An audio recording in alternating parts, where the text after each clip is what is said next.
Honorable Prime Minister Shri Modi ji, my name is Karl Mehta. I'm a founder of a technology nonprofit called Code for India here in Silicon Valley, and also a technology entrepreneur.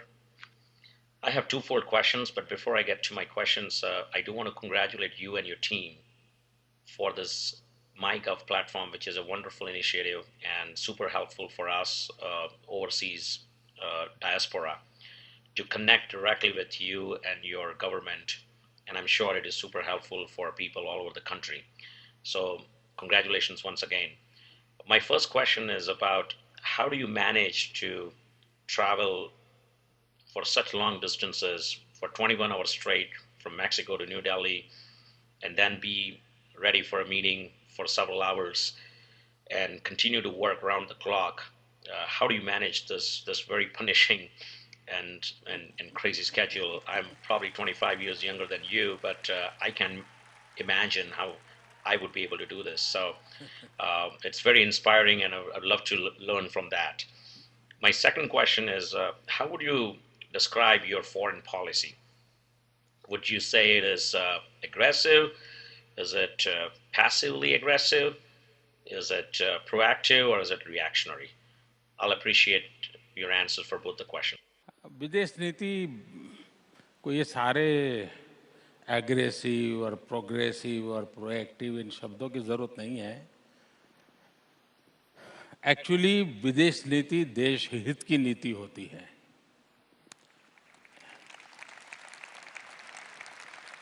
India first, बस उसका centre point यही है, India first. Bharat के strategic जो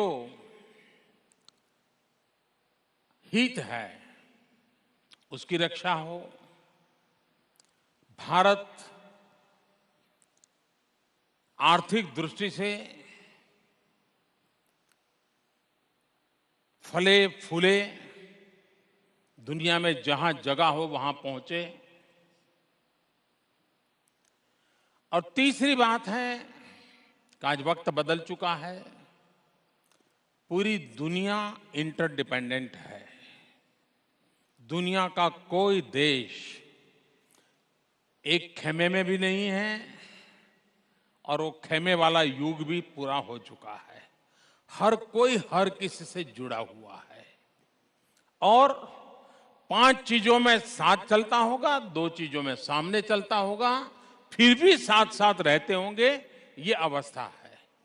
इसका बारीकी से समझना, उपयोग करना और भारत के हितों की चिंता करना, ये मैं समझता हूं बहुत बड़ा काम है। और दूसरा एक पहलू जो हमने उपयोग करना चाहिए वो है हमारा डायस्पोरा। दुनिया में बसे हुए भारतीयों की अपनी एक ताकत है, दुनिया में बसे हुए भारतीयों की एक साख है, इज्जत है उनकी। उन सरकारों ने उनके प्रति बड़ा आदर भाव है। ये हमारे शक्ति का भारत के लिए दुनिया के साथ संबंधों को जोड़ने के लिए एक बहुत बड़ी भूमिका वो अदा कर सकते हैं। इन दिनों डायस्पोरा काफ़ी प्रोएक्टिव हुआ है, असर्टिव भी होने लगा है। मैं समझता हूँ ये भारत के लिए बहुत आवश्यक है और बहुत अच्छी तरह दुनिया के अंदर आज भारत एक नई ऊर्जा के साथ, एक प्रतिष्ठा के साथ अपनी जगह बना रहा है। और लोकतांत्रिक मूल्यों से जुड़े हुए देशों में भारत आज कई इनिशिएटिव ले रहा है जिसमें दुनिया हमारा साथ दे रही है।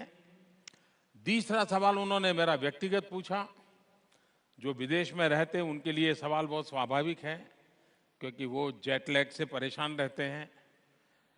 तो इसलिए उन्होंने खास पूछा कि आप इतना सफ़र करके जाते हो और फिर ऑफिस चले जाते हो। मुझे लगता है कि ये सवाल मुझे बहुत लोग पूछते हैं और आज से नहीं पूछते हैं, मुझे कई साल से पूछते हैं कि आप थकते नहीं है क्या।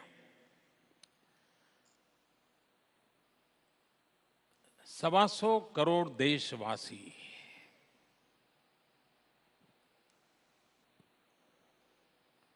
उनके सपने, उनकी स्थिति, मैं पूरे मन से उसे जुड़ा रहता हूं जी।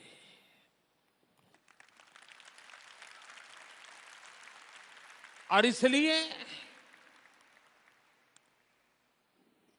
मुझे हमेशा लगता है कि मेरे पास जितना समय है, जितनी शक्ति है, उसे इसमें खपा दूं, खर्च कर दूं, अपने आप को आहूत कर दूं।